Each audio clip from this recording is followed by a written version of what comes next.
তোমরা একবার শুধু ইমাজিন করো, সেই রাতে অভয়া কতটা কষ্ট পেয়েছিল, সেই রাতে তিলোত্তমা কতটা যন্ত্রণা সহ্য করেছিল, এবং তিলোত্তমার উপরে কিভাবে কিভাবে এই নরখাদকরা অত্যাচার করেছিল, করার পর ওই নিরীহ মেয়েটির প্রাণটা নিয়ে নিয়েছিল।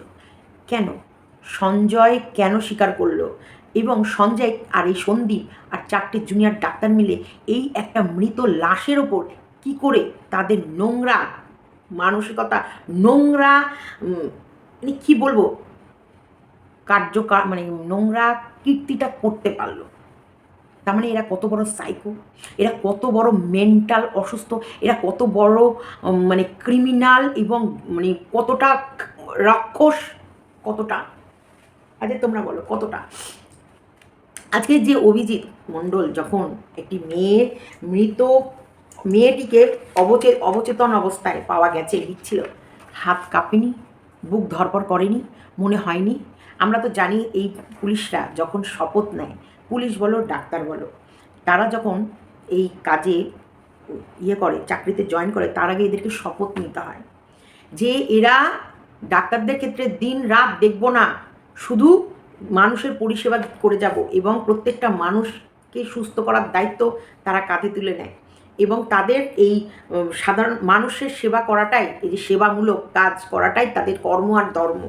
তেমনি পুলিশও এরকম একটা হচ্ছে গীতার ওপর হাত রেখে শপথ করে যে আজ থেকে যদি আমার ঘরেরও কোনো মানুষ যদি এরকম ক্রিমিনাল কাজে যুক্ত হয়, তাকেও সংবিধান মেনে যা যা শাস্তি দেওয়ার দরকার সেই শাস্তিগুলো দেব। তাহলে আমাদের এই পশ্চিমবঙ্গ রাজ্যে এই প্রশাসনরা এইরকম দুর্নীতি করলো কী করে?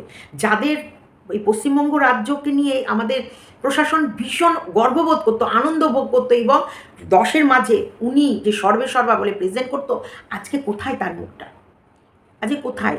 আজকে এই জুনিয়র ডাক্তার 7,500 জন জুনিয়র ডাক্তার যারা আন্দোলনে নেমেছে, তার জন্যে মানে পুরো স্বাস্থ্য ব্যবস্থা ভেঙে পড়বে? স্বাস্থ্য ব্যবস্থা ভেঙে গেছে। এত তো সিনিয়র ডাক্তার, তারা তো প্র্যাকটিস করছে, তারা তো ডাক্তার হওয়ার রাস্তাতে আছে। জুনিয়র তারা এখনও প্রপার মানে 100%ই যে ইয়েতে হয়ে যায়নি, তারা এখনও প্র্যাকটিস মানে ইয়ের ভিতরে আছে। কিন্তু সিনিয়র ডাক্তাররা, হ্যাঁ ডাক্তার, তাহলে এই কটা ডাক্তারের জন্যে মানে পেশেন্টের এত ক্ষতি হয়ে যাচ্ছে, তাহলে একবার একটু আমাদের সিএম দিদিরকে ভাবা উচিত। তাহলে এইভাবে যদি প্রত্যেকটা মেডিকেল কলেজে যদি 2 নম্বরই ডাক্তারে ভরে যায়, তাহলে আমাদের রাজ্যটার কত ক্ষতি হচ্ছে। একবার একটু ভেবে দেখুক তো, যে এই রকম অশিক্ষিত ডাক্তার যারা পড়াশোনা করেনি, যারা কোশ্চেন পেপার লিক করে দিয়েছে, দেখে দেখে প্রশ্ন উত্তর লিখছে, যাদের হয়তো মানে ওই ডাক্তারি হওয়ার যোগ্যই নয়, তাদেরকে ভালো ভালো মেডেল, পুরস্কার এবং সার্টিফিকেট দেওয়া হচ্ছে, তারা তাদের নামের পিছনে বড় বড় ডিগ্রিগুলো লিখছে, যেগুলো তাদের যোগ্যই নয়, যেগুলো তাদের পাওয়ার কোনো রাইটসই নেই। তাদেরকে ওই ডিগ্রি দেখে যে মানুষ তাদের কাছে যখন ডাক্তার দেখাতে যাবে, বা তাদের কাছে 100% মন থেকে স্যাটিসফাই হয়ে যাবে যে না, আমি একটা ভালো চিকিৎসকের হাতে আসছি, যে আমার যা যা আমার শরীরে শারীরিক প্রবলেম আছে সেগুলো সে নিরাময় করবেই। তারপরে দেখা গেল যে মন নিয়ে তার কাছে গেছে, সে ওই মানুষটাকেই মেরে ফেলেছে। মানে বাঁচানো তো দূরে থাক, ভুল চিকিৎসা করে সেই মানুষটারই প্রাণ নিয়ে নিয়েছে।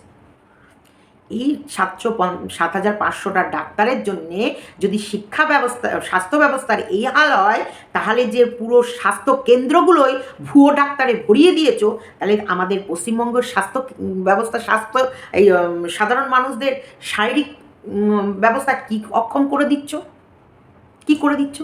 আজ প্রত্যেকটা জায়গার স্বাস্থ্য ব্যবস্থা খারাপ। এমনকি তোমাদের বলছি, 14 তারিখে একটি বাচ্চা মারা গেছে, সেই দায়ভারই জুনিয়র ডাক্তারদের কাঁধে তুলে দিচ্ছে।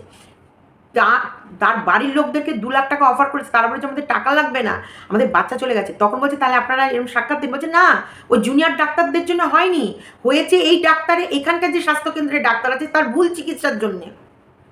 ডাক্তারগুলো তো ভালো এডুকেশনই পায়নি, তারা তো ভালো ডাক্তারই না, তারা তো কোশ্চেন পেপার দেখে দেখে লিখে লিখে পাস করেছে। তারা আদৌ যে শিক্ষাটা, ডাক্তার হতে গেলে যে শিক্ষাটার দরকার, ডাক্তার হতে গেলে যে মেডিসিনগুলো সম্বন্ধে যে জানার দরকার, কোন রোগের কোন মেডিসিন বা কোনটার কি দিতে হবে, সেগুলো ওরা প্রপার 100% জানে তো, তবেই তো চিকিৎসাটা করবে। সেটারও দায়ভার এই জুনিয়র ডাক্তারদের উপর। তো যাই হোক, প্রমাণ লোপাট তো কীভাবে করেছে সেই সব সংক্রান্ত অবশ্যই আজকে বলবো, কিন্তু একটা মানে মৃত মেয়েকে কি করে অচেতন অচেতন করে দিয়েছে আমাদের এই অভিজিৎ মণ্ডল, মানে প্রথম ডায়েরি লিখেছিল যে অচেতন অবস্থায় পাওয়া গেছে বলছি। প্রথম জিডিতে লেখা হয়েছিল অভয়াকে অচেতন অবস্থায় পাওয়া গেছে, কিন্তু তার আগেই ডাক্তার দেখে তাকে মৃত ঘোষণা করে দিয়েছেন এবং ওর ওপর এই রকম মানে রেপ হয়েছে এবং ওর ওপরে ওকে মার্ডার করা হয়েছে সেটুকুও জানিয়ে দিয়েছে। তারপরেও অচেতন অবস্থায় বডি পাওয়া গেছে। ক্রাইম সিনের কোনো ভিডিওগ্রাফি নেই।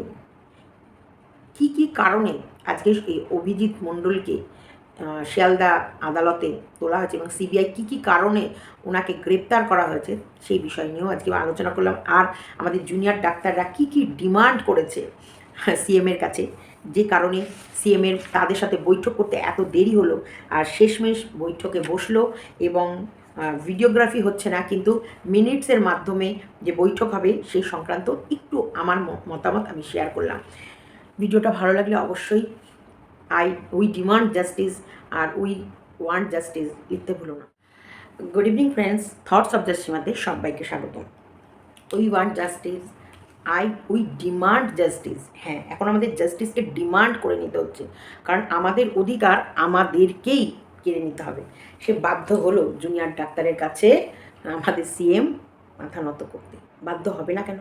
কারণ যেভাবে আমাদের রাজ্যটাকে রাজনৈতিক চক্রের ভিতরে ফেলে যেভাবে নরখাদকরা চারিদিকে মাথা তুলে দাঁড়িয়ে পড়েছে, এবং যেসব নরখাদকরা চারিদিকে এই মেয়ে বলে নয়, শুধু মেয়েরা সুরক্ষিত বলে নয়, মেয়ে, পুরুষ এবং থার্ড জেন্ডার কেউই সুরক্ষিত নয় এই বর্তমান এই সমাজের মধ্যে। কারণ প্রত্যেকটা অনেক জায়গায় না এরকম নরখাদকের বিষবৃক্ষ গড়ে উঠেছে এবং তারা ফল দেওয়া শুরু করে দিয়েছে। তো এই বিষবৃক্ষগুলোদের দমন করার জন্যে এইরকম একটা বড় আন্দোলনের খুব জরুরি ছিল, এবং জুনিয়র ডাক্তাররা দেখিয়ে দিল হ্যাঁ তারা আন্দোলন করে এবং তাদের অধিকার পাওয়ার মানে দমটা তারা দেখিয়ে দিল। কারণ দেখো, আমাদের এই সমাজে আমরা প্রত্যেকে একে অপরের পরিপূরক, কিন্তু এই ডাক্তার হচ্ছে আমাদের কাছে একটা প্রাণদায়ক ভগবান, যার হাতে আমাদের পুরো শরীরের সমস্ত ভালো মন্দ কাঠামোটাই ওনাদের হাতে। সেই জায়গাটা যদি এইরকম নড়বড়ে হয়ে থাকে তাহলে অবশ্যই এই আন্দোলনটা জরুরি ছিল, কারণ একেবারে খোকলা হয়ে গেছে আমাদের রাজ্যর ওপরটাও ছাতা পড়ে গেছে আর ভেতরটা তো খুব খোকলা হয়ে গেছে। তো যাই 5 দফার দাবি করেছে। তা 5 দফাটার দাবি কি করেছে এই এই জুনিয়র ডাক্তাররা? তারা 5 দফা কি দাবি করেছে সরকারের কাছে? যে দাবিগুলো করেছে সে দাবিগুলো কি অন্যায় করেছে?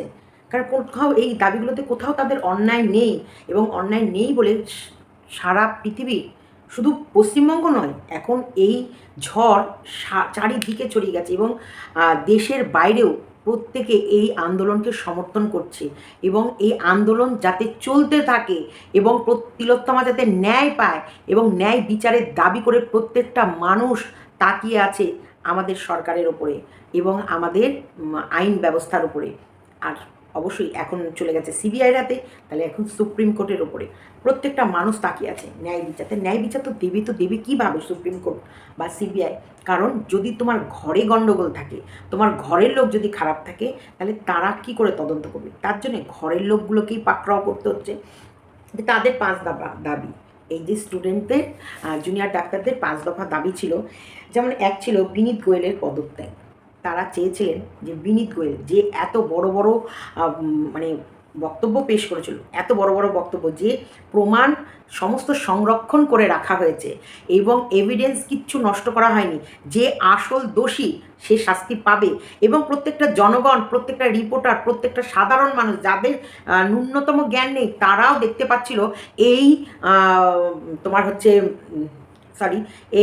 তোমার প্রশাসন কিভাবে প্রত্যেকটা এভিডেন্স নষ্ট করছিল, তারা প্রতিবাদ করে যাচ্ছিল। সেই সময় এই বিনীত গোয়েল প্রেস কনফারেন্স করে এবং চিৎকার স্বরে তিনি বলেছিলেন, না কোনো এভিডেন্স নষ্ট হয়নি এবং সেগুলো আমরা যত্নে রেখেছি। সেগুলো আমরা আদালতের কাছে পেশ করব এবং তখন দেখবেন আমরা ক্যালকাটা পুলিশ, আর আমাদেরকে শেখাতে হবে না এভিডেন্স কি করে সংরক্ষণ করে রাখতে হয় এবং এভিডেন্স প্রত্যেকটা জিনিস ফটোগ্রাফি করে সুন্দরভাবে, ফটোগ্রাফি ভিডিওগ্রাফি করে সুন্দরভাবে করে রাখা আছে, যেগুলো আমরা আদালতে পেশ করব বা সিবিআইয়ের হাতে তুলে দেব। কি দেখা গেল? সব থেকে জানো কি ঘটনা, মর্মান্তিক ঘটনা? অবশ্যই আসছি এক এক করে। তাহলে বিনীত গোয়েলের প্রথম হচ্ছে পদত্যাগ, 2 নম্বরে আছে স্বাস্থ্য সচিব নারায়ণ স্বরূপ নিগমের পদত্যাগ।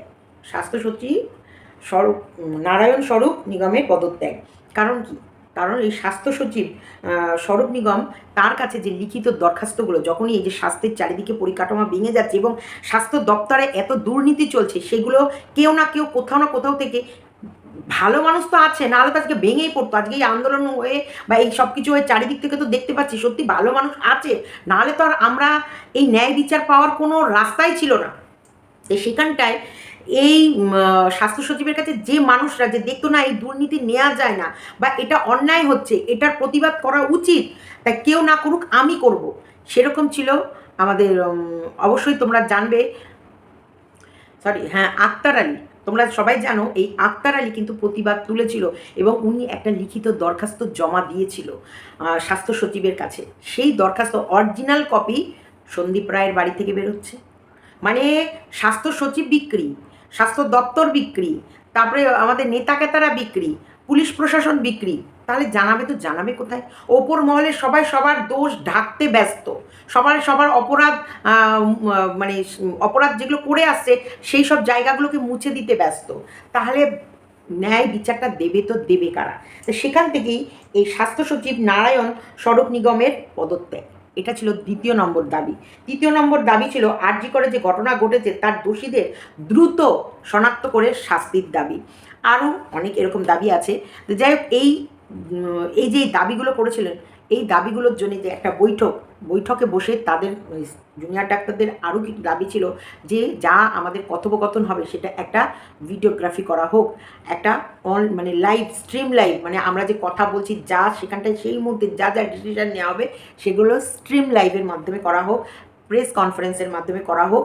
তাহলে এই যে আপনারাও ভুল বলবেন, ভুল বললে সেটাও ধরা থাকবে, আমরা কিছু ভুল বললে সেটাও তোলা থাকবে বা সেটাও হবে। সেখান থেকে সাধারণ জনগণের এই মানে এই ভুলগুলো সংশোধন করে দেওয়ার রাইট আছে। তারপরেও তাছাড়াও আমরা কি কথোপকথন করলাম, সত্যি এর ভেতরে কি আমরা 2 নম্বরই কাজে হাত মিলালাম কিনা বা প্রশাসনের সঙ্গে আমরা হাত মিলিয়ে নিলাম কিনা, বা প্রশাসন আমাদেরকে এমন কিছু প্রেশারাইজড করলো কিনা যেগুলো আমাদের করার কথা নয়, কিন্তু ভয় দেখিয়ে, একা পেয়ে ভয় দেখিয়ে এই কাজগুলো ওদের উপরে প্রেশারাইজড করে চাপিয়ে দেওয়া হলো, বা ঘরের ভেতরে গিয়ে কোনো মানে এই বৈঠক হওয়ার সময় বললো কোনো স্টুডেন্ট আমার মারতে এসেছে, ধাক্কা মেরেছে, অফেন্সিভ কথা বলেছে, বা যে কথার জন্য বৈঠক ভণ্ড হয়ে গেছে, বা ওরা এমন অবাঞ্ছিত দাবি করছে যে দাবি মানা যাবে না, অনেক কিছু হতে পারে। তো সেই জন্যে এই জুনিয়র ডাক্তাররা চেয়েছিল যে একটা লাইভ স্ট্রিমিং হবে, কিন্তু আমাদের সিএম বা আমাদের শাসক দল যেটাকে বলা যেতে পারে তিনি মেনে নেননি। তাই এরকম করে 3-4 দফা বৈঠক হতেও হয়নি। তো তোমরা জানো, সবাই অবশ্যই সংবাদ মাধ্যমে জানছো, পরশু দিনও একটা বৈঠক হওয়ার কথা ছিল সন্ধেবেলায় কালীঘাটের বাড়িতে আমাদের সিএমের সাথে, কিন্তু সেই সময় তোমার অভিজিৎ মণ্ডল ওসি আর এদিকে সন্দীপ মানে প্রাক্তন প্রফেসর সন্দীপ ঘোষ অ্যারেস্ট হয় এবং এই তিলোত্তমার মার্ডার কেসের ভিত্তিতেই অ্যারেস্ট করা হয় ওদের দুজনকে। তার জন্যে তখন তড়িঘড়ি করে এই মিটিং ক্যান্সেল করে দেওয়া হয়। সেই মিটিং আবারও আজকে হতে চলেছে, হয়তো এতক্ষণে বসে পড়েছে বা তারা যাওয়ার পথে। আমি যখন ভিডিওটা করছি তখনও তারা সবাই প্রস্তুতি নিয়ে নিয়েছে, বাসে অলরেডি উঠে পড়েছিলেন যে ওরা রওনা দেবে সিএমের বাড়ি পর্যন্ত। কিন্তু স্ট্রিম লাইভ হবে না, সেখানে কি হবে, সেখানে হবে মিনিটসের মাধ্যমে কথোপকথন, মানে তোমরা যা বলবে সেটাও লেখা হবে, আমরা যেটা বলবো সেটাও লেখা হবে। এটা স্টেনোগ্রাফি মানে শর্ট হ্যান্ড যেগুলো বলে, আমরা জানি একটা সময় শর্ট হ্যান্ড টাইপিং, স্টেনোগ্রাফি, এটা হচ্ছে এমন অনেক বড় বড় কথাগুলোকে খুব শর্ট ফর্মে খুব দ্রুত লিখে ফেলতে হবে, খুব কম সময়ের মধ্যে, অনেক বড় কথা খুব কম সময়ের মধ্যে, কম টাইমের মধ্যে, মানে তোমার মুখ চলবে তার সাথে পেনও চলবে, মিনিটসের মাধ্যমে কথোপকথন হবে। তাই আমাদের এই জুনিয়র ডক্টরদের তরফ থেকে 2খানা স্টেনোগ্রাফি নিয়ে যাওয়া হচ্ছে এবং 35টা জুনিয়র ডাক্তার সকলে মিলে রওনা দেওয়ার প্রস্তুতি নিয়েছিলেন এবং তাদের তরফ থেকেও থাকবে অবশ্যই সিএমের তরফ থেকেই যারা যারা থাকার দরকার তারা থাকবেন এবং সেখানে যা যা কথোপকথন হবে সেটা দুই তরফের কাগজে যা লেখা হবে দুই তরফের মানুষদেরই সই থাকবে, স্বাক্ষর থাকবে। এই একটি মিডিলে মানে এই দাবিগুলোর ভেতরে কিন্তু এই একটা দাবিও ছিল যে যদি তোমরা লাইভ স্ট্রিমিং না করো তাহলে মিনিটসের মাধ্যমে হলেও আমরা বসতে রাজি আছি। তো সেটাই মেনে নিয়েছেন মুখ্যমন্ত্রী। আমাদের সিএম মানে আমি নামটা উচ্চারণ করতে চাই না, তোমরা বুঝতে পারো ব্যাপারটা। তো সেইখানটায় এই অবধি ঠিক হয়ে তারা এখন বৈঠকে বসবে। তো এটা হলো আজকের জুনিয়র ডাক্তার আর আমাদের মানে সিএমের বৈঠকের কথা। এবার বলি এই মানে অভিজিৎ মণ্ডল, এই অভিজিৎ মণ্ডল যে গ্রেপ্তার করা হয়েছে এনার বেশ কিসের ভিত্তিতে এনাকে গ্রেপ্তার করা হয়েছে? এনাকে অ্যাকচুয়ালি মেন কারণ হচ্ছে এভিডেন্স নষ্ট। তো এভিডেন্সটা কি এই অভিজিৎ মণ্ডলই নষ্ট করেছে, না অভিজিৎ মণ্ডলকে কেউ উপর থেকে আদেশ দিয়েছে এই তোমার হচ্ছে ইয়েটা নষ্ট, এই সমস্ত প্রমাণগুলো নষ্ট করতে? দেখেন, অভিজিৎ মণ্ডলের পক্ষে সম্ভব না, আমাদের প্রাক্তন ওসি তার পক্ষে সম্ভব নয় এই এত বড় কর্মকাণ্ডটা তার নিজের ব্রেন দিয়ে করা। না, এতটা তিনি নিশ্চয়ই তার ওপর মহলের কারোর আদেশ পেয়েছেন, তিনিও তার ওপর মহলের কারো না কারোর আদেশ পেয়েছেন, নাহলে তিনিও করবেন না তিনিও করবেন না। তার মানে এর ভেতরে রয়েছে এই কান টানতে টানতে টানতে টানতে একেবারে ওপর মহলের মানুষের আসল পরিচয় বেরিয়ে আসবে। তো যাই হোক, যেটা আমি বলছি নমুনা সংগ্রহ করতে, এই যে ভারতীয় ন্যায় সংবিধান মেনে কাজ করা হয়নি, পুলিশ নমুনা সংগ্রহ করতে সক্ষম হয়নি, এই অভিযোগ করা হয়েছে অভিজিৎ মণ্ডলের উপর। এবং অভিজিৎ মণ্ডল তাছাড়াও এই তিলোত্তমার হত্যাকাণ্ডে যখন ওর এফআইআর প্রথম লেখা হয় সেখানটায় লিখছে মেয়েটি মানে তখনও জীবিত আছে। মানে ভাবো, একটা তার আগে ডাক্তার দেখে কনফার্ম করে দিয়েছে এবং এই মৃত্যুটা স্বাভাবিক মৃত্যু নয়, এই মৃত্যুটা সুসাইড মৃত্যু নয়, এই মৃত্যুটা ওকে কেউ মেরে ফেলেছে এবং ওর ওপরে শারীরিক নির্যাতন হয়েছে।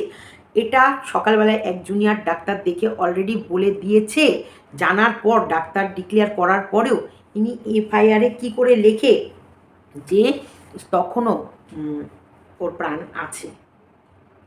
কি করে? তার মানে কত বড় ক্রাইম, এবং তারপরেও এটা আবার গায়েব করে দেওয়া হয়, তারপরে আবারও সেকেন্ড এফআইআর করা হয়।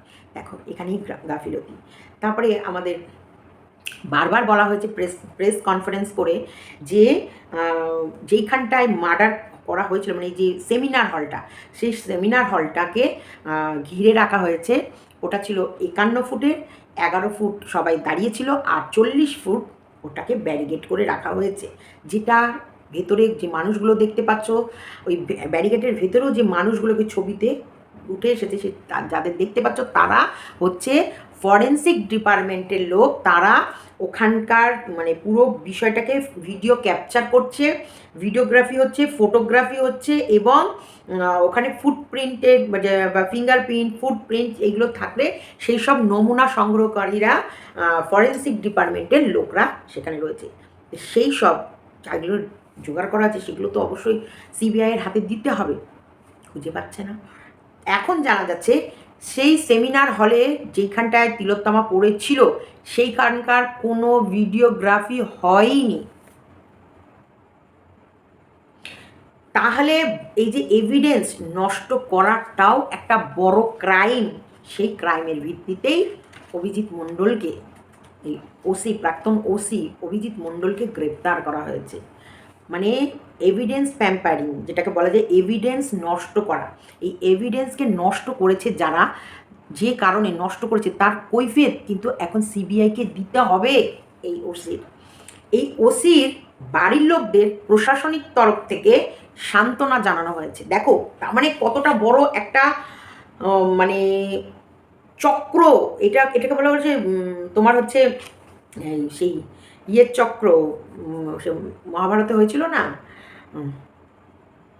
তোমার, এত বড় একটা চক্র, যে চক্রের ভিতরে মানে কোন দিক থেকে তুমি যাবা, কোন অ্যাঙ্গেল থেকে তুমি দেখবা। এখানে এই ইয়েকে সান্ত্বনা দিচ্ছে ওসির, এই প্রাক্তন ওসির বাড়ির লোককে আমাদের এই পুলিশ ডিপার্টমেন্ট মানে আমাদের প্রশাসনিক তরফ থেকে সান্ত্বনা দেওয়া হচ্ছে উনি ভালো মানুষ এবং ওনার স্যার আমাদের কাছে ওনার মানে ইয়ে বলছি বলা হচ্ছে সিবিআই অন রেকর্ডে শিয়ালদা কোর্টে জানিয়েছেন ওসির ভূমিকা ভয়ঙ্কর সন্দেহজনক। সেখানে কলকাতা পুলিশ উচ্চ আধিকারিকরা সেই মানে ওই অ্যাকিউজ মানে যে অভিজিৎ মণ্ডল তার বাড়িতে গিয়ে গুড অফিসার এর সার্টিফিকেট দেয়া হয়েছে নাকি আমি মানে সে যে গুড অফিসার সেই সার্টিফিকেটটা এই প্রশাসনিক আধিকারিকরা দিয়ে এসেছে।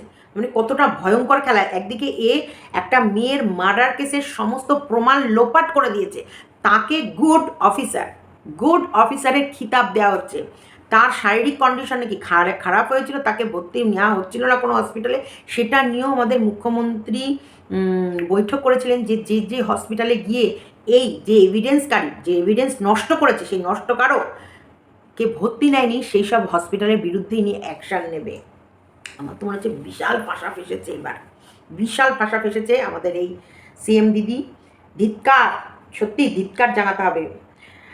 বাড়িতে খবর পাঠানোর চিন্তা করার দরকার নেই, উচ্চ পদে বসে থাকা ব্যক্তি নিজেকে বাঁচাতে ওসির বাড়িতে খবর পাঠালেন, মানে বিনীত গোয়েল। এই যে বিনীত গোয়েল উচ্চ পদস্থে বসে থাকা কর্মচারী, সে এই অ্যাকিউজ মানে এই আমাদের অভিজিৎ মণ্ডলের বাড়িতে খবর পাঠিয়েছে। ভয় পাওয়ার দরকার নেই, চিন্তা করতে হবে না। হচ্ছে আমাদের দরকার নেই। পশ্চিমবঙ্গ সরকার তিলোত্তমার পাশে নয়, অ্যাকিউজের পাশে আছে এবং কোনো চিন্তা নেই, উনি ঠিক বেরিয়ে আসবে। আপনাদের ভয় পাওয়ার কিছু নেই, আমরা আছি তো। ঠিক এই রকম স্বপ্ন দেখিয়েই সঞ্জয়কে ফাঁসিয়ে ভেতরে ঢুকিয়ে দেওয়া হয়েছিল। সঞ্জয়কে বলা হয়েছিল এখন তো আপাতত তুই ঢুকে যা, রাতারাতি যদি আমরা মার্ডারারকে খুঁজে পেয়ে যাই তাহলে এই তিলোত্তমার কেসটা দ্রুত শান্ত হয়ে যাবে। দ্রুত মানে এই তো ধরা পড়ে গেছে, এই তো রেপ করেছে যে সে ধরা পড়ে গেছে, আর ধরা পড়ে গেছে মানে সে বলছে আমার ফাঁসি দিয়ে দাও। তার মানে মানুষটি মেন্টাল দিক থেকে মেন্টাল ডিসঅর্ডার মানে অসুস্থ। তার মানে মানসিক রুগী অসুস্থ অবস্থায় যদি এরকম কারোর কোনো মার্ডার করে ফেলে বা এরকম করে ফেলে, আমাদের ভারতীয় সংবিধানেও এটা আছে যে কোনো মানে এরকম যদি অসুস্থ মানুষ এরকম কিছু করে তাহলে কিন্তু তার ফাঁসি নাই। হ্যাঁ, তার অবশ্যই শাস্তি হয়, তার শাস্তি হবে, কিন্তু ফাঁসিটা হয়তো হয় না। এটা আমার যদিও 100% আমি শিওর নয়, তবু আমি এই ইয়েগুলো দেখি, ক্রাইমগুলো যেগুলো দেখেছি সেই অনুসারে আমি বললাম যে কেউ যদি তার দোষ স্বীকার করে নেয় আর তারপরে যদি সে ধরা পড়ে সে মানসিক ভারসাম্য এবং মানসিক দিক থেকে সে বিকারগ্রস্ত, মানসিক দিক থেকে সে রুগী, তাহলে তখন তাকে শাস্তি অবশ্যই হয়, কিন্তু যেটা সুস্থ মানুষ করলে যেই শাস্তিটা হওয়ার কথা সেটা হয় না। এরকম করে ওরা প্রমাণ করতো। যেমন দিদির ঠ্যাং ভেঙে গেছিলো, আরজি করে মনে হচ্ছে ঠ্যাং ভেঙে যাওয়ার ঠ্যাং নিয়ে উনি শুয়েছিলেন এবং ভাঙা ঠ্যাঙে ফুটবল খেলেছিল।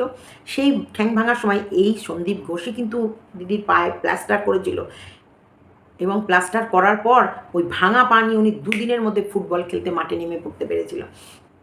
এইরকমই ঘটনা। একে পুরো অসুস্থ বানিয়ে এর এমন সার্টিফিকেট বের করে দিত, কারণ সবই তো প্রশাসনের হাতে, সবই তো এদের হাতে। এমন সার্টিফিকেট বের করে দিত, হয়তো ওর এই শাস্তিটা যেটা হওয়ার কথা থাকতো সেটা হতো না, আর তারপরে ধীরে সুস্থে ঠিক প্ল্যান মাফিক বের করে নিয়ে আসতো। এরা অনেক বড় প্ল্যান করেছিল, কিন্তু যে প্ল্যানটা সাকসেস হয়নি, যে প্ল্যানটা ধরা পড়ে গেছে। নাহলে দেখো একটা যখন প্রথম দিনই ধরা পড়ে গেল এই যে সঞ্জয় এই রকম কুকীর্তি করেছে আর এই মার্ডারার এই রেপিস্ট এই সব কিছু, তারপরও তার পোশাক যেটা পরে এই নোংরা কীর্তি করেছে, যেটা হলো সবথেকে বড় এভিডেন্স যে এই ওর এরকম ক্রাইম সিনে যে পোশাকটা পরে করেছে, সেই পোশাকের ভেতরেও কিন্তু অনেক প্রশ্ন উত্তর লুকিয়ে থাকে। সেই পোশাকটাও জোগাড় করে মানে ওই যে ওটাকে বলে না ইয়েতে নিতে কি যেন ওদের তত্ত্বাবধানে নিতে 2 দিন দেরি করেছে।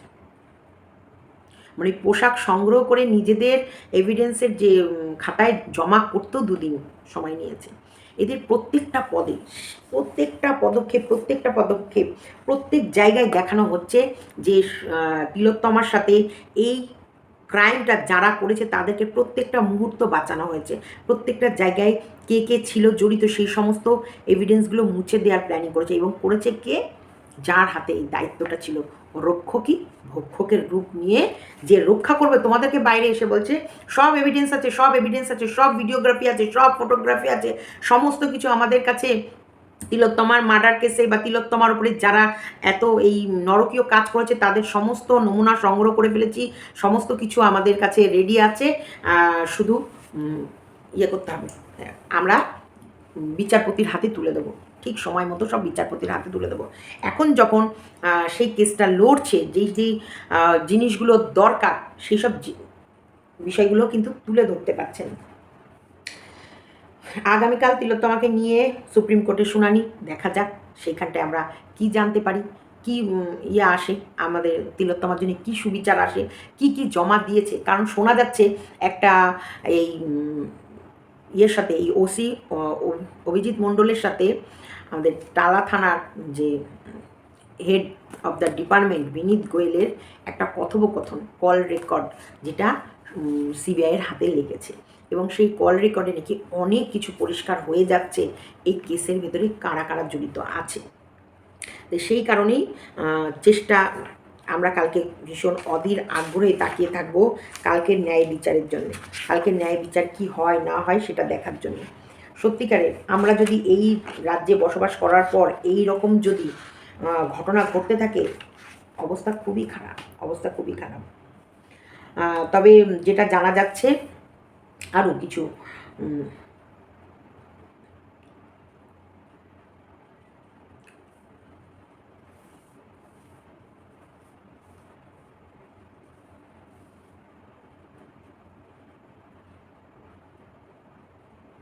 হ্যাঁ, সব থেকে বড় ব্যাপার আরও একটা এভিডেন্স, যেটা হচ্ছে চালান কপি চালান, যেটা ছাড়া পোস্টমর্টম সম্ভবই না। এই চালান কপি ছাড়া পোস্টমর্টম করা সম্ভবই না, সেই চালান কপি খুঁজে পাচ্ছে না এই অভিজিতের হাতে। মানে এই অভিজিৎ এতটা নৃশংস, এতটা নিষ্ঠুর, এতটা মানে কি বলবো, এদের বাড়িতে মা বোন নেই, এদের একবারও মনে হয়নি যে আজকে এই মেয়েটির ওপর যা অত্যাচার হয়েছে, আগামী দিন তৈরি হচ্ছে আমাদের প্রত্যেক ঘরে ঘরে মেয়েদের ওপর এরকম অত্যাচার হবে। এরা শপথ নেয়, এই যে পুলিশ ডাক্তার যারা হয় তাদেরকে শপথ নিতে হয় তারা নিরপেক্ষ থাকবে, তাদের বাড়ির ফ্যামিলি মেম্বারও যদি এরকম কোনো দুর্নীতি কাজে যুক্ত হয়ে যায়, সেও কিন্তু তখন তার প্রতি ইমোশনালি নয়, এই সংবিধান মেনে, ভারতীয় সংবিধানে যা যা লেখা আছে সেই আইন অনুযায়ী, সেই অ্যাক্ট অনুযায়ী, সেই মানে নিয়ম অনুযায়ী যা যা শাস্তি নির্ধারণ করা হবে, সেই শাস্তি তার বাড়ির মানুষদেরকেও দিতে হবে।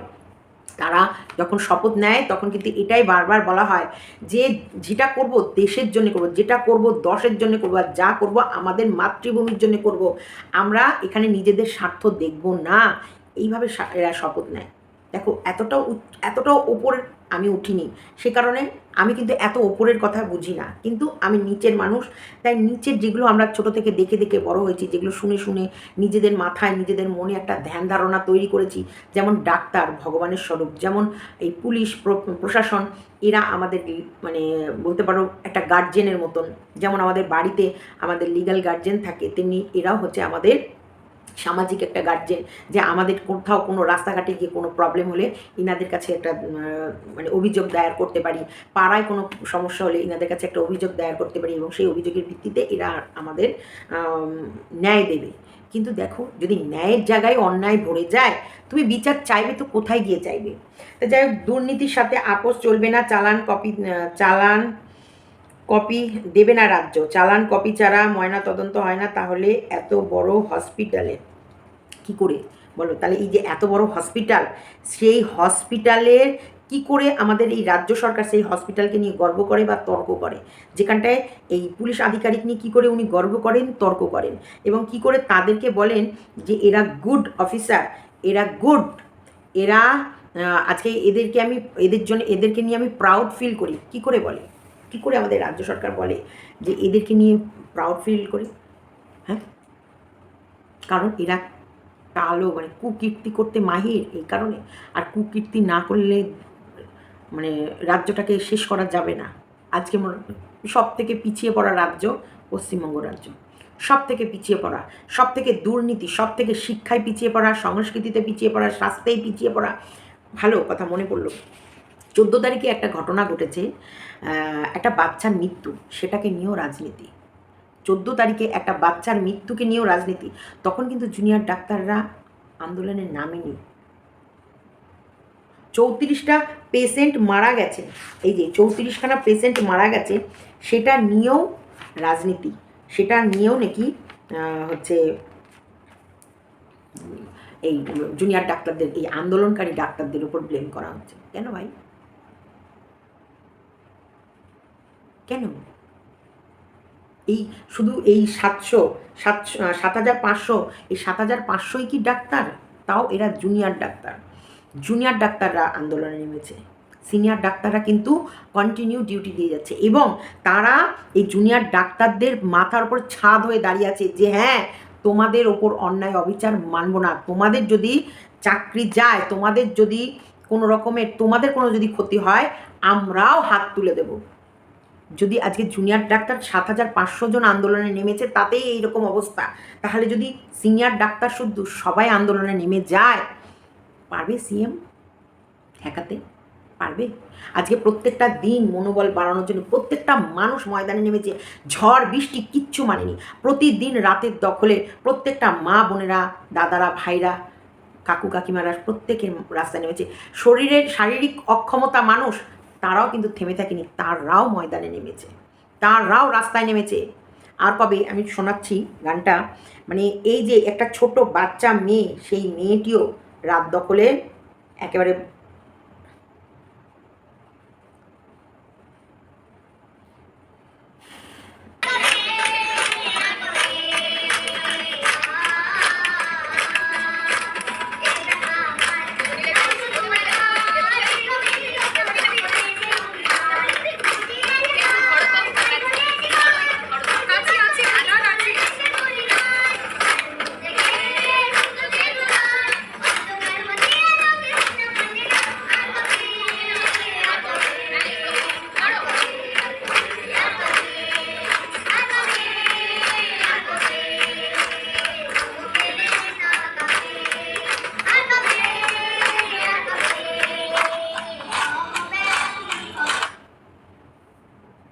আর কবে, আর কবে পাবে বিচার, আর কবে, আর কতদিন লাগবে, আর কবে? দেখো ছোট ছোট খুদেরাও মাঠে নেমেছে, তার মানে প্রত্যেকটা মানুষ বিচার চাইছে, প্রত্যেকটা মানুষ।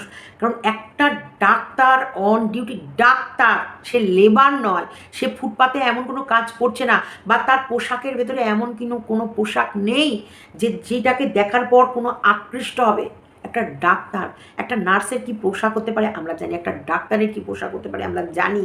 সে রাত ভোর ধরে নাইট ডিউটি দিচ্ছে, তার পোশাকের মধ্যে কোনো অশ্লীলতা ছিল না, তারপরেও এই একটা ডাক্তারের প্রাণ এইভাবে ছিনিয়ে নেওয়া হলো, এইভাবে নরখাদকের মতো তাকে ছিঁড়ে ছিঁড়ে খেয়ে নেওয়া হলো।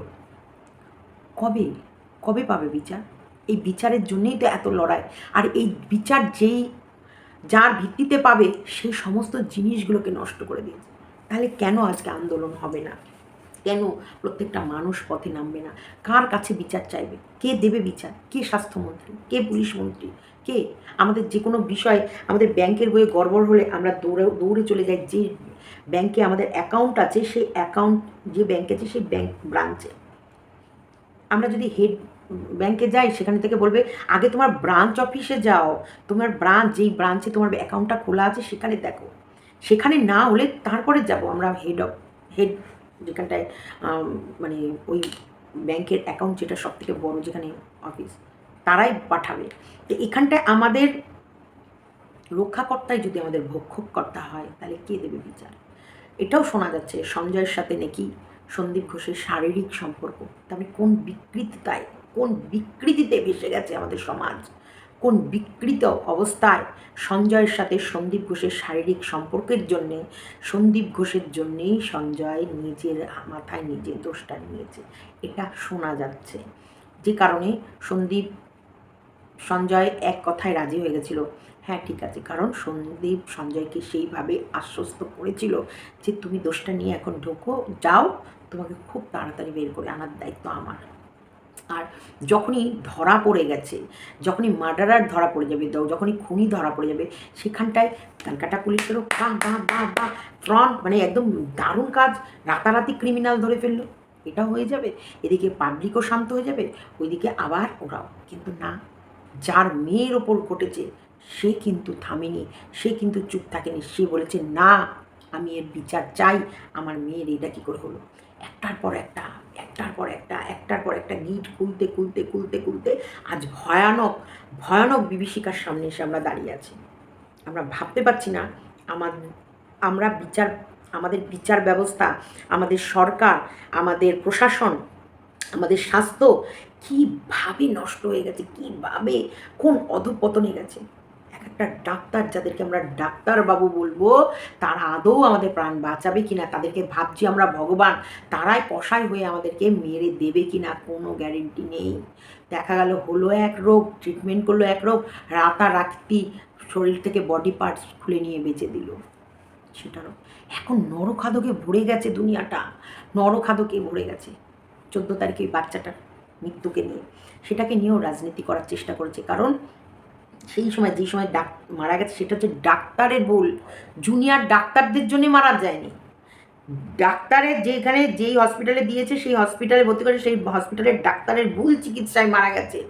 কিন্তু প্রশাসন চাপাতে চাইলো ওই জুনিয়র ডাক্তারদের কাঁধে, যে জুনিয়র ডাক্তাররা আন্দোলন করছে বলে সবাই পরিষেবা পাচ্ছে। তখন তো 14ই তোমার হচ্ছে আগস্ট ঘটনাটা ঘটেছে, তখন তো এদের কোনো প্রশ্নই আসে না, তখন তো জুনিয়র ডাক্তাররা বিয়েতে নামেনি। গত মঙ্গলবার থেকে আন্দোলন হচ্ছে, গত মঙ্গলবার থেকে আজ সোমবার, টানা 7 দিন আন্দোলন চলছে, টানা 7 দিন। আর মারা গেছে তিলোত্তমা 9 তারিখ, অ্যাকচুয়ালি 8 তারিখ পার হয়ে ওটার 8 তারিখ রাত, মানে 9 তারিখ পড়ে যায়, 12টার পর তো 9 তারিখ পড়ে যায়, 9 তারিখ ভোর আর 8 তারিখ রাত, এরকম করেই মেনশনটা করা হচ্ছে। আর এটি মারা গেছে 10, 11, 12, 13, 14 তারিখে। পাগল হয়ে গেছে আমাদের সেম। যাই হোক, তবে আবারও বলছি, উনি নিজেও হয়তো জানেন না ওনার পেছনে ওনার ভালোবাসার মানুষরা কত কুকীর্তি করে রেখেছে। ওই সাদা আঁচল দিয়ে আর ঢাকতে পারবেন না দিদি, যতই ঢাকতে যাবেন ততই ওপেন হয়ে যাচ্ছে। আপনি কোথাও ঢেকে রাখতে পারছেন না, আপনার সাদা শাড়ির যে আঁচল সেগুলো কাদায় কাদা ভরে যাচ্ছে। চলো, ভিডিওটা এতটুকুই রাখলাম। তবে আমরা সিবিআইয়ের ওপর অবশ্যই আশাবাদী এবং মনে একটা কোথাও না কোথাও আশার আলো জ্বলেছে, হয়তো ন্যায় বিচার পাবো, হয়তো পাবো। এমনকি দেখতেও পাচ্ছ যে এই ইউটিউবার যারা ভিডিও করছে, যারা সঠিকভাবে প্রত্যেকটা তথ্য তুলে ধরছে বলে তাদের ওপরও হামলা হচ্ছে এবং তাদেরকেও নানান রকম মিথ্যে কেসে ফাঁসানোর নানান রকম ফন্দি চলছে। যে মেয়েটা মারা গেছে তাকে ন্যায় বিচার দিতে পারছে না, অথচ যারা অন্যায়ের বিরুদ্ধে লড়ছে তাদেরকে ধরে নিয়ে গিয়ে জেলখানায় ভরার জন্যে ব্যবস্থা করছে। এটাই আমাদের সিস্টেম, এটাই আমাদের সমাজ ব্যবস্থা এখন।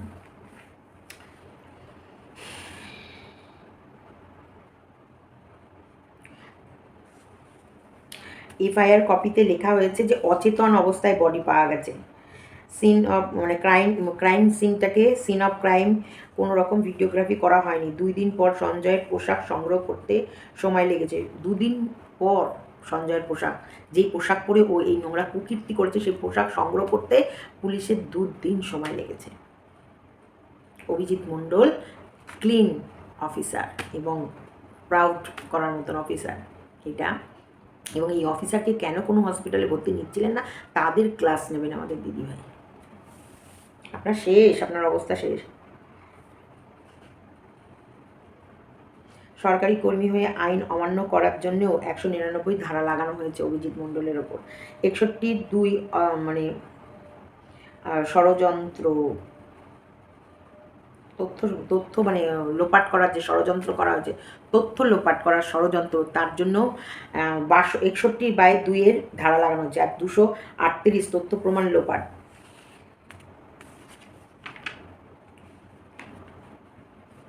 মানে অযথা কীভাবে ভাসানো হয়েছে, কীভাবে আমি দেখছি আর লিখছি, তো ভাবছি মানে সাধারণ বেসিক জিনিসগুলো, বেসিক যেগুলো এদের ট্রেনিংয়েই হয়ে যায়, যে একটা ক্রাইম সিনকে শুরু থেকে শেষ অবধি কীভাবে এদের এক একটা করে ধাপ থাকে, সেই একটা একটা করে ধাপ, সেইগুলোকে না ফলো করে মা যা মন চাইছে তাই করে গেছে, যেভাবে মন চেয়েছে সেভাবে সমস্ত তথ্য লোপাট করার চেষ্টা করে গেছে, যেভাবে মন চেয়েছে। একটা ভাবো, শুধু তোমরা ইমাজিন করো একটা মেয়ের ওপর সেই রাতে কীভাবে অত্যাচার হচ্ছে, কীভাবে মেয়েটা কত চিৎকার করেছে, মেয়েটা কত কষ্ট পেয়েছে, আর এই কষ্টগুলো দেখে ওরা আনন্দ পেয়েছে। একটা মৃত মেয়ের ওপর সঞ্জয়, সন্দীপ আরও 4খানা জুনিয়র ডাক্তার মিলে শারীরিক সম্পর্ক করেছে, সেই কারণে ওর ওই ওই জায়গায় 151 গ্রাম বলছে। ওটা ওর মানে ওই মানে কি বলবো, ওই যৌনাঙ্গ নিয়েই ওজন করা হয়েছে যে 151 গ্রাম, কিন্তু তবুও ওটাকে বাদ দিলেও বলছে প্রায় 100 ওপরে ইয়ে থাকে। ইস, 4খানা যে ডাক্তার যাদেরকে রাডারে রেখেছে এই সিবিআই, আর এই সন্দীপ ঘোষ, সঞ্জয় রায়, ওইদিকে আরও হয়তো কেউ না কেউ তো বেরিয়ে আসবেও কোথাও কোথা থেকে। সমস্ত ফোন কল ট্র্যাক করা হচ্ছে এবং সমস্ত লোকেশন, ফোন কল লোকেশান, এমনকি সব কল রেকর্ডগুলোকেও বের করার চলছে, পদ্ধতি চলছে। দেখা যাক শেষ কী হয়। চলো ভিডিওটা এতটুকু রাখি। সবাই ভালো থেকো। জানি না আমরা বিচার কীভাবে পাবো, কবে পাবো, তবে এবার আকাশও হবে আমাদের দখলে। We demand justice. একদম আমরা ডিমান্ড করছি, আমাদের জাস্টিস দিতেই হবে। আমাদের জন্যই তোমাদেরকে আমরাই আমাদের রক্ষা করার জন্য ওই সিংহাসনে বসিয়েছি। তার জন্যে আমাদের যেই যে ট্যাক্সগুলো করতে হয় সেগুলো করি। আমাদের রক্ষা করার জন্য তোমরা ওই সিংহাসনগুলোয় বসেছো। তাই আমাদের আমাদের জাস্টিস দিতে হবে। We demand justice, we want justice. তো মানে আমাদের জাস্টিস চাই, কিন্তু এটা আমাদের ডিমান্ড করছে, আমাদের জাস্টিস চাই চাই চাই, দিতেই হবে আমাদের জাস্টিস। এই প্রত্যেককে বলবো অবশ্যই উই ডিমান্ড জাস্টিস। আর তিলোত্তমাকে নিয়েছি যত পারো, অবশ্যই এটা আমাদের প্রত্যেকের এই আওয়াজটা তোলা উচিত। এই আওয়াজ আমাদের প্রত্যেকের, কারণ আমাদের মেয়েদেরকে আমাদেরকেই রক্ষা করতে হবে, আর এই পিচাসদেরকে আমাদেরকেই বধ করতে হবে।